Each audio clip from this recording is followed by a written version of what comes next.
Good morning बच्चों। देखिए कक्षा 7 का विज्ञान हम पढ़ रहे हैं पाठ 5 भोजन स्वास्थ्य एवं रोग। तो इसमें हमारा जो पॉइंट पढ़ना था वो था सरकार द्वारा विशेष। कल हम पढ़े थे दांतों की देखभाल, लास्ट हमारा हेडिंग था दांतों की देखभाल, यहाँ तक आप पढ़ लिए थे। आज हमें पढ़ना है सरकार द्वारा विशेष। सरकार द्वारा विशेष क्या किया जा रहा है? सरकार द्वारा विशेष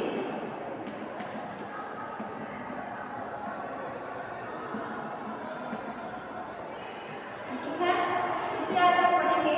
देखिए कड़ा प्रयासों से चेचक जैसे भयंकर रोगों पर नियंत्रण कर लिया गया है। सरकार द्वारा विशेष प्रयास किए जा रहे हैं, ठीक है। साफ सफाई के क्षेत्र में, टीका के क्षेत्र में, मतलब कि जो रोग हैं जो फैल रहे हैं बहुत तेजी से, उनको नियंत्रण में रखने के लिए सरकार द्वारा विशेष कार्य किए जा रहे हैं। कड़ा के प्रयासों से चेचक जैसे भयंकर रोगों पर नियंत्रण कर लिया गया है। इसी क्रम में मच्छरों द्वारा पैदा होने वाले रोग मलेरिया उन्मूलन कार्यक्रम हेतु स्वच्छता अभियान 1997 में चला। किसके लिए? मच्छरों द्वारा पैदा होने वाले रोग मलेरिया के उन्मूलन के लिए, मलेरिया उन्मूलन के लिए कार्यक्रम हेतु स्वच्छता अभियान चलाया गया था आपका 1997 में। 1997 में स्वच्छता अभियान। आपसे पूछा जा सकता है कि 1997 में स्वच्छता अभियान किसके लिए चला गया, मतलब किस लिए चला गया? तो मच्छरों से फैलने वाला जो रोग है मलेरिया, उसको खत्म करने के लिए, उसके उन्मूलन के लिए 1997 में स्वच्छता अभियान चलाया गया, जिसका परिणाम रोग का पूर्ण उन्मूलन नहीं हुआ, परंतु रोकथाम के उपायों की जनसाधारण को भी जानकारी हो गई। मतलब उस समय ये स्वच्छता अभियान चलाया गया, लेकिन जो इसकी जो सफलता है पूरी तरह से प्राप्त नहीं हुई। मतलब कि उस समय ये रोग पूरी तरह से खत्म नहीं हो पाया, लेकिन जो साफ सफाई की बात थी कि इससे कैसे बचा जा सकता है, इसके रोकथाम के लिए लोग जागरूक हो गए कि यदि हम इस तरह से बचाव करेंगे, इस तरह से रहेंगे तो हमें ये मलेरिया बीमारी नहीं होगी। तो इसके रोकथाम के लिए लोगों की जानकारी हो गई। अब सरकार पोलियो जैसी बीमारी के प्रति सचेत है। अब जो सरकार है किस बीमारी के प्रति ज़्यादा जागरूक है? पोलियो के प्रति। इसके लिए सन 1996 से सघन पल्स पोलियो प्रतिरक्षण अभियान चलाया जा रहा है। अब देखिए इसके लिए 1996 से ही सघन पल्स पोलियो प्रतिरक्षण अभियान, ये पोलियो के लिए, पोलियो को खत्म करने के लिए अभियान है जिसका नाम है सघन पल्स पोलियो प्रतिरक्षण अभियान। कब से चलाया जा रहा है? 1996 से। इसमें 0 से 5 वर्ष तक के सभी बच्चों को पोलियो की मुफ्त खुराक दी जाती है। अब इसमें क्या किया जाता है कि जो 0 से मतलब कि छोटे बच्चों, जैसे यदि नवजात शिशु है तो उसे भी, तो 0 से 5 वर्ष तक के बच्चे को, 5 साल तक का बच्चा है तो उसको मुफ्त में पोलियो की खुराक दी जाती है, पोलियो की दवा पिलाई जाती है। इसके सफल क्रियान्वयन के लिए प्रति वर्ष सरकार द्वारा निर्धारित तिथियों को सरकारी अस्पतालों में शिविर लगाए जाते हैं। मतलब कि इस कार्य को सफल बनाने के लिए हर साल जो सरकारी अस्पताल होते हैं वहाँ पर एक दिन निश्चित किया जाता है और उसी दिन सभी बच्चों को बुलाकर दवा पिलाई जाती है। परिवार कल्याण विभाग द्वारा आकाशवाणी तथा दूरदर्शन के माध्यम से भी अनेक स्वास्थ्य चेतना संबंधी कार्यक्रम प्रसारित किए जाते हैं। देखिए स्वच्छता के लिए और स्वस्थ रहने के लिए हम देखते हैं कि टीवी पे, ठीक है, या फिर रेडियो पे प्रचार आते रहते हैं, तो वो भी हमें जागरूक करने के लिए ही होते हैं। और उसे हम कैसे उस बीमारी को रोक सकते हैं, उससे कैसे बच सकते हैं, ये सब वहाँ से हमें जानकारी मिलती है, जिससे प्राप्त छोटी से छोटी जानकारी किसी भी आने वाली भयंकर बीमारी से बचा सकती है। इस तरह की भयंकर बीमारियों से बचने के लिए हमें छोटी से छोटी भी जानकारी क्या है, जरूरी है। टीकाकरण द्वारा शिशु सुरक्षा अपने सबसे आसान विधि है।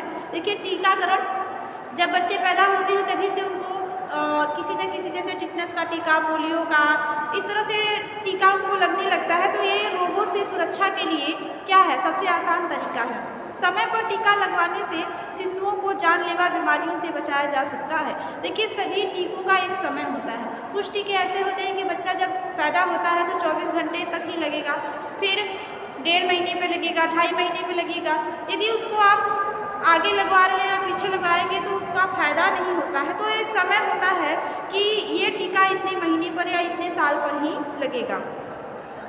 अब है आपका, जैसे कि ये बीमारियां क्या है जिसका टीका लगाया जाता है, खसरा, गलघोटू या फिर डिप्थीरिया, पोलियो, काली खांसी, टिटनस, क्षय रोग जिसको तपेदिक भी कहा जाता है। इस तरह के जो बीमारियां हैं इसका टीका लगाया जाता है। इन रोगों से बचाव हेतु निम्न प्रकार से ही समय पर टीका लगवा लेने चाहिए। अब देखिए इन टीकों का लगवाने का समय भी दिया है हमें।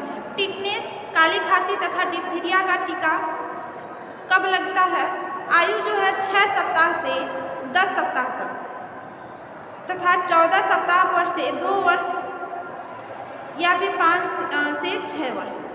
3 स्टेज है लगवाने की से, या तो फिर 6 सप्ताह पर लगवा ले, बच्चा 6 सप्ताह का हो गया तब, 10 सप्ताह का हो गया तब, या फिर 14 सप्ताह का हो गया तब। 14 सप्ताह से 2 वर्ष तक आप बीच में कभी भी लगवा सकते हैं, या फिर अब 5 से 6 वर्ष तक। 2 वर्ष के तक नहीं लगवाया आपने तो अब लगेगा आपको 5 से 6 वर्ष के बीच।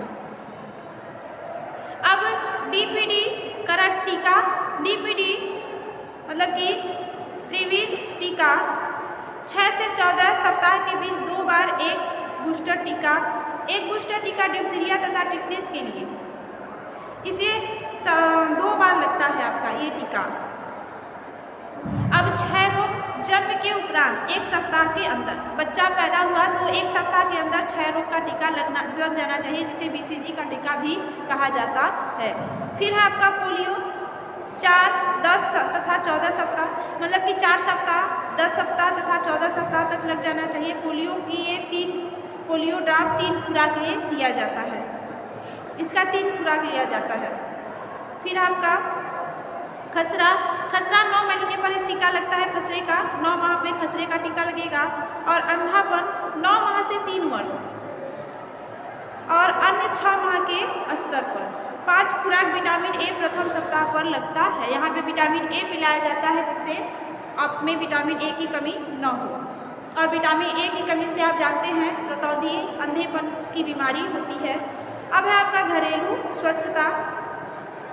अब देखिए आप घर को कैसे साफ रखेंगे, घरेलू स्वच्छता क्या है। घरेलू स्वच्छता भी व्यक्ति को स्वस्थ रखने में एक महत्वपूर्ण कारक है। घर यदि साफ है, घर हमारा साफ सुथरा रहेगा, हम घर पर रहते हैं, वहीं पे खाना खाते हैं, वहीं पे सोते हैं, वहीं पे खेलते हैं, तो क्या होगा, घर का हमारा साफ रहना बहुत ही आवश्यक है जिससे हम स्वस्थ रह सकें। यदि भोजन और जल प्रदूषित हो जाए तो रोग फैलता है। देखिए यदि भोजन और जल हमारा प्रदूषित हो जाए तो रोग बहुत जल्दी फैलेगा। खाने के बर्तन सदैव साफ सुथरे होने चाहिए क्योंकि गंदे बर्तन चूहों, तिलचट्टों आदि को अपनी ओर आकर्षित करते हैं। यदि बर्तन गंदा है तो उसमें तरह तरह के छोटे छोटे कीड़े मकोड़े आते रहते हैं, जैसे चूहा है, तिलचट्टा है, ये उस बर्तन पर आते रहेंगे।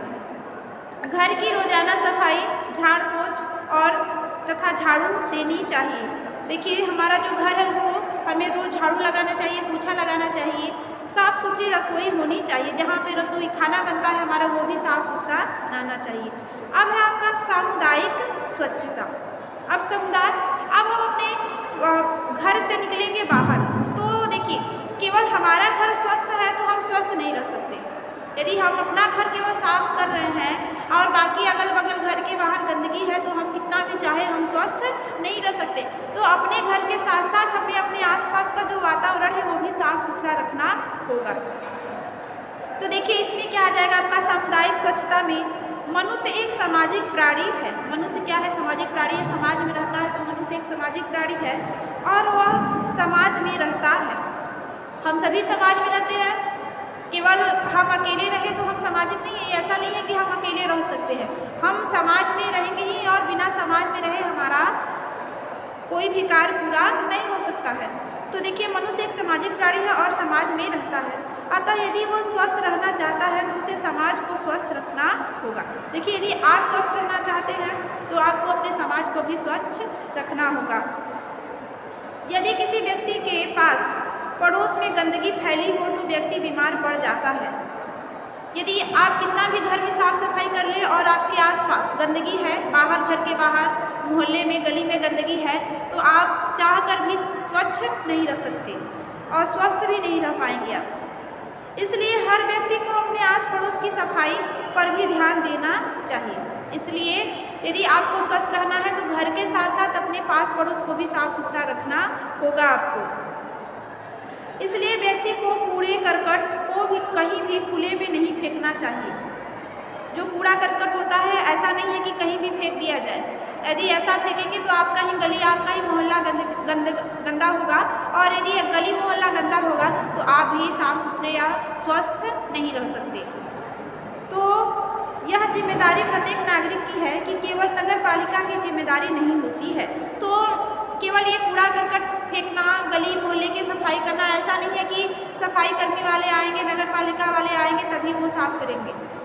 वो तो कभी कभी आएंगे, रोज़ नहीं आएंगे। और रोज़ आपको रहना है तो घर के मोहल्ले की सफाई जो करनी है आपको करनी है, ठीक है। तो ये आपकी भी सबसे पहली जिम्मेदारी है कि आप अपने घर को, मोहल्ले को पहले आप स्वच्छ रखें, तो आप भी स्वस्थ रहेंगे और आपका परिवार भी स्वस्थ रहेगा। देखिए, अब ये पाठ यहीं पे ख़त्म हो गया, हमने इसको पढ़ लिया। कुछ स्मरणीय तथ्य हैं जिसको हम देखते हैं क्या लिखा है। स्वस्थ शरीर के लिए संतुलित आहार की आवश्यकता होती है। सही बात है। यदि स्वच्छ रहना है, हमें स्वस्थ रहना है, स्वस्थ शरीर चाहिए आपको, तो संतुलित आहार तो लेना ही होगा। तो स्वस्थ शरीर के लिए संतुलित आहार की आवश्यकता होती है। कुपोषण से अनेक रोग हो जाते हैं। देखिए, यदि जितनी आवश्यकता है उससे कम भोजन मिलेगा या उससे अधिक भोजन करेंगे आप, तो क्या हो जाएगा, आपको कुपोषण हो जाएगा, और जिससे कुपोषण से आपको अनेक प्रकार के रोग हो सकते हैं। व्यक्ति को अपने आहार में हरी सब्जियां, फल, दूध आदि लेने चाहिए। प्रत्येक व्यक्ति को अपने भोजन में हरी सब्जियां, फल, दूध ये सब लेना चाहिए, जिससे हमें संपूर्ण पोषक तत्व मिल सके। कार्बोहाइड्रेट की कमी से व्यक्ति का शरीर कमजोर हो जाता है। इसकी अधिकता से शरीर मोटा हो जाता है। देखिए, यदि कार्बोहाइड्रेट की कमी हो गई, कार्बोहाइड्रेट की कमी हो गई तो आप क्या हो जाएंगे, कमजोर हो जाएंगे, और अधिकता हो गई तो आप क्या हो जाएंगे, मोटे हो जाएंगे। प्रोटीन की कमी से शारीरिक वृद्धि रुक जाती है तथा क्वाशियोकर तथा सूखा रोग हो जाता है। देखिए, यदि प्रोटीन की कमी हो गई तो शरीर की जो वृद्धि है वो रुक जाएगी और क्वाशियोकर रोग तथा सूखा रोग आपको हो सकता है। अब वसा की कमी से शरीर में कमजोरी आ जाती है। इसकी अधिकता से मोटापा हो जाता है। देखिए, वसा की कमी हो गई तो क्या हो जाएगा, कमजोरी हो जाएगी, और यदि वसा अधिक हो गया तो आपको क्या हो जाएगा, मोटापा हो जाएगा। देखिए, अगला क्या दिया है, विटामिन की कमी से रतौंधी, स्कर्वी, बेरी, कब्ज, रिकेट्स आदि रोग हो जाते हैं। अब कह रहा कि विटामिन से यदि कमी हो गई तो क्या हो जाएगा, आपको रतौंधी रोग हो सकता है, स्कर्वी हो सकता है, बेरी, कब्ज, रिकेट्स आदि रोग हो जाते हैं। यहाँ पे ये दिया हुआ है कि विटामिन की कमी से कौन कौन से रोग हो सकते हैं। फिर आपका कि खनिज लवणों की कमी से रक्त की कमी हो जाती है। यदि खनिज लवण की कमी हो गई तो रक्त की कमी से क्या हो जाता है, कौन सा रोग, एनीमिया, ठीक है, जिससे हड्डियां, दांत तथा पाचन तंत्र प्रभावित हो जाते हैं। विषाणुओं से जुकाम, पोलियो, डेंगू, खुजली आदि रोग फैलते हैं। देखिए, विषाणुओं से होने वाले रोग हैं ये आपके जुकाम, पोलियो, डेंगू, खुजली आदि। फिर फफूंदी से दाद, खुजली आदि हो जाते हैं। फफूंदी से क्या हो जाता है, दाद, खुजली। परजीवी के कारण पेचिश, मलेरिया आदि रोग हो जाते हैं। जो परजीवी होते हैं, दूसरों जीवों पर रहते हैं ये, तो इससे पेचिश, मलेरिया ये सब बीमारियां हो जाती हैं। वायु प्रदूषण से अनेक रोग होते हैं। देखिए, वायु प्रदूषण से भी बहुत सारे रोग हो सकते हैं। जल के माध्यम से यूरिया, पेचिश, पीलिया आदि रोग होते हैं। देखिए जल, यदि दूषित जल का हम उपयोग करेंगे तो उससे यूरिया, पेचिस, पीलिया आदि रोग ये सब हो सकते हैं। फिर है धूम्रपान करने से श्वसन तंत्र प्रभावित होता है। यदि कोई व्यक्ति धूम्रपान कर रहा है, बीड़ी सिगरेट ये सब पी रहा है, तो उसका जो श्वसन तंत्र होता है वो क्या हो जाएगा, प्रभावित हो जाएगा। अब है शराब का अधिक सेवन करने से यकृत खराब हो जाता है। यदि शराब, मादक पदार्थ का अधिक सेवन किया जाए तो आपका यकृत क्या हो जाएगा, खराब हो जाएगा।